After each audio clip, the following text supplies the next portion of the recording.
saya Iskandar dari Jumlah Hidayat. Nah, hari ini kita akan bahas tentang kebijakan moneter dan kebijakan fiskal ya.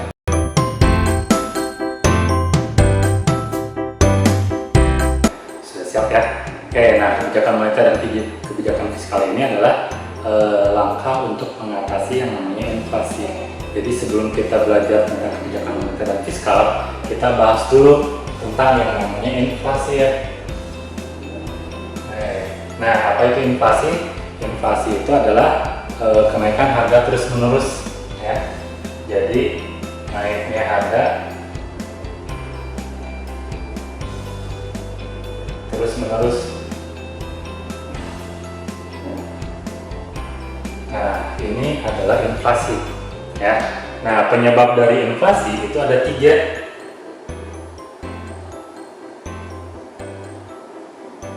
Ya, penyebab inflasi itu ada 3. Yang pertama adalah jumlah uang yang beredar yang banyak ya, atau banyaknya jumlah uang yang beredar. Ya, jadi ketika uang yang beredarnya banyak, maka pemerintah ingin ngambil uang yang beredar lebih cepat sehingga harga dinaikkan. Itu penyebab inflasi. Nah, menurut Irving Fisher, rumus dari banyaknya uang yang beredar itu adalah M dikali V sama dengan P dikali T. M itu adalah jumlah uang yang beredar, V itu adalah kecepatan peredaran uangnya, P-nya adalah harga, dan T-nya adalah jumlah barang yang dijualnya. Sehingga ketika jumlah uang beredar naik, maka harga pun ikut naik. Itu yang pertama. Yang kedua penyebab dari inflasi itu adalah banyaknya permintaan.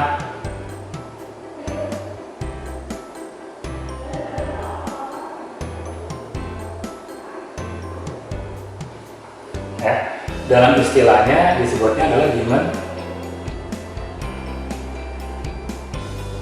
pull inflation. Nah, ketika permintaannya naik, maka harga pun pasti akan naik.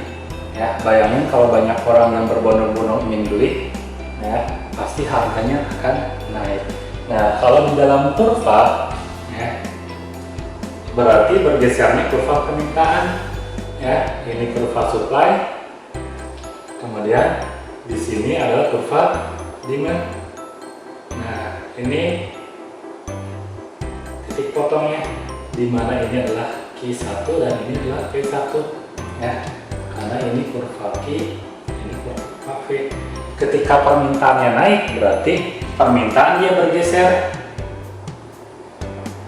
Ini kan, sehingga jumlah permintaannya naik, ya, menjadi Q2 dan harganya juga naik menjadi P2. Nah, ya, maka terjadi inflasi. Faktor yang ketiga dari penyebab inflasi adalah naiknya biaya produksi.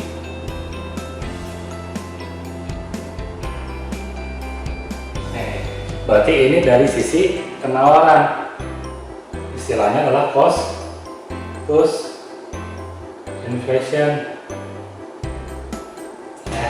Ketika biaya produksi naik, berarti harga pun akan naik. Bahan bakunya naik, berarti harga pun akan naik. Kalau dilihat dari kurvanya, berarti tadi bergeser kurva penawaran, kurva permintaannya tetap.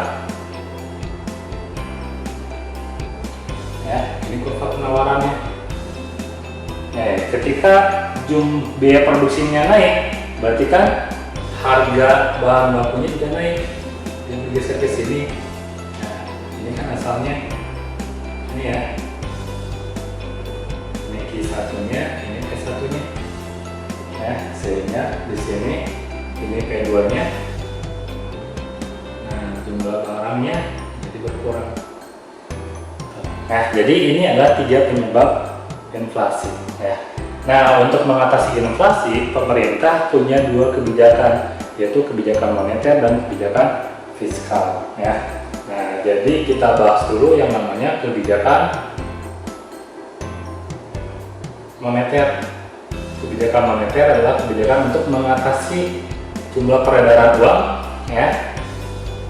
Nah, yang dilakukannya oleh bank sentral di sini, bank sentral yang ada di Indonesia adalah Bank Indonesia. Jadi yang mengeluarkan kebijakan moneter itu adalah Bank Indonesia. Ada 4 instrumen kebijakan moneter. Yang pertama ada kebijakan mengenai suku bunga, istilahnya adalah diskonto.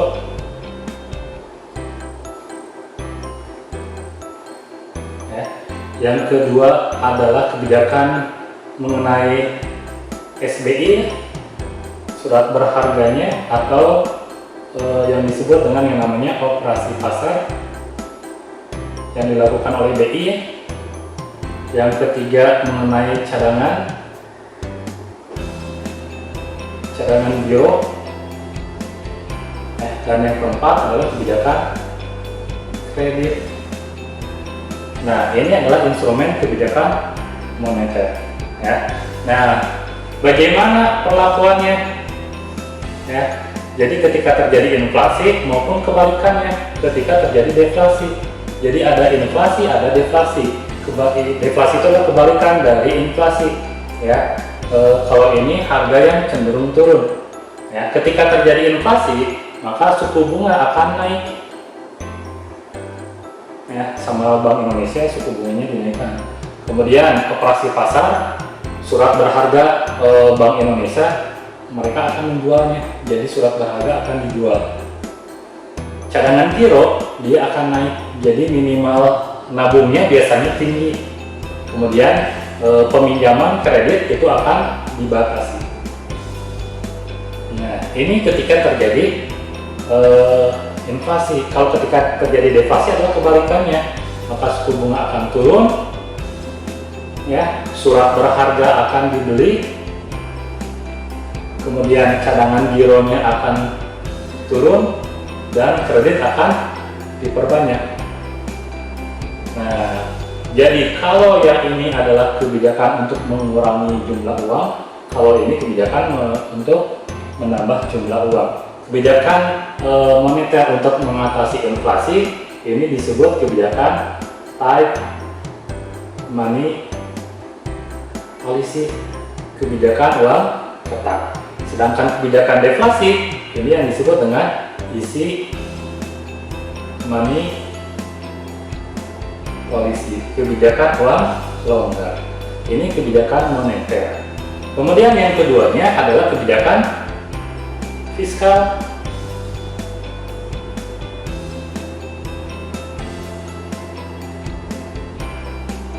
Nah, kalau kebijakan fiskal, ya, ini diaturnya oleh pemerintah atau presiden, ya, beserta jajarannya. Nah, kebijakan fiskal ini sering juga disebut sebagai kebijakan anggaran. Kenapa? Karena berhubungan dengan yang namanya APBN, ya, berhubungan dengan APBN. Nah, berarti dari instrumen pemasukannya berupa pajak. Jadi instrumen pertama adalah pemasukan APBN, itu pajak, dan instrumen yang kedua adalah pengeluarannya berupa belanja pemerintah. Nah, ketika terjadi inflasi maupun ketika terjadi deflasi, masing-masing berbeda. Ketika terjadi inflasi, berarti uang pengen segera diambil oleh pemerintah, maka pajak akan naik. Dan biar tidak terjadi belanja pengeluaran pemerintah, dia akan turun. Ketika terjadi deflasi, kebalikannya, pajak akan diturunkan, sedangkan belanja itu akan naik biar orang-orang mau belanja.